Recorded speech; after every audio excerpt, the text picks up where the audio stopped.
The European Commission has confirmed that the Catalan independence referendum was not legal under Spanish law. It described the vote, which saw police beat protesters and shut down polling stations, as an internal matter and suggested it would not heed calls to intervene. This is an internal matter for Spain that has to be dealt with in line with the constitutional order of Spain, a spokesperson said.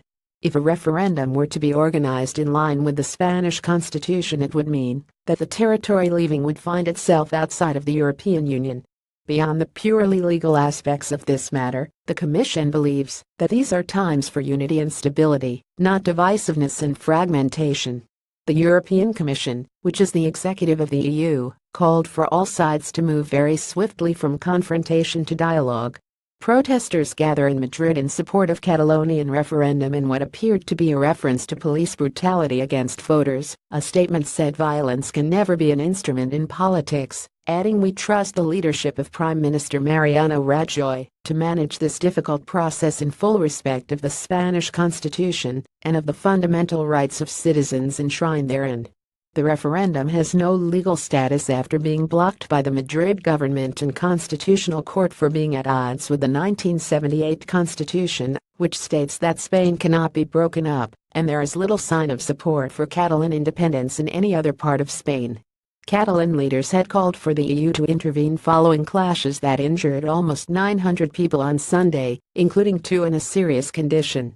The United Nations had called on Spanish authorities to respect the Catalan people's rights to freedom of expression, assembly, and participation in the vote, and to exercise the utmost restraint.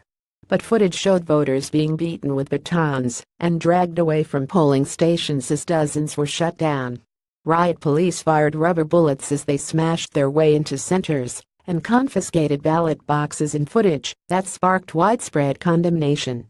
Nicola Sturgeon said she was concerned by the images, adding, "Regardless of views on independence, we should all condemn the scenes being witnessed and call on Spain to change course before someone is seriously hurt." Pro-independence protesters clashed with the civil guard outside a sports center, doubling as a polling station in Girona. The Belgian Prime Minister, Charles Michel, tweeted, "Violence can never be the answer. We condemn all forms of violence and reaffirm our call for political dialogue. We urge all parties to exercise the utmost restraint and avoid violence of any kind." Catalan officials said 90% of voters had chosen to leave Spain, but Madrid disregarded the result after declaring the referendum illegal and repeatedly vetoing independence. Jordi Turul, the Catalan government spokesman, accused police of breaking agreements struck with the local security council, but said the heavy-handed response had encouraged us even more. "The state has tried to crack down on democracy," he added. "It was like holding a referendum in the middle of a dictatorship." The Catalan president, Carles Puigdemont, hailed a moment of great importance for the region and praised the courage and bravery of voters. The leader accused Spanish authorities of an absolute denial of reality and evident hostility towards Catalonia's long-standing aspirations of independence. Oriol Junqueras, the Catalan vice president, said Catalonia had won its right to be a new republic if this is what the parliament decides, with the local government counting more than 2 million yes votes and 176,500 no out of 2.26 million counted ballots. Mr. Rajoy, the Spanish prime minister, is facing the country's biggest constitutional crisis in decades if Catalonia moves for secession.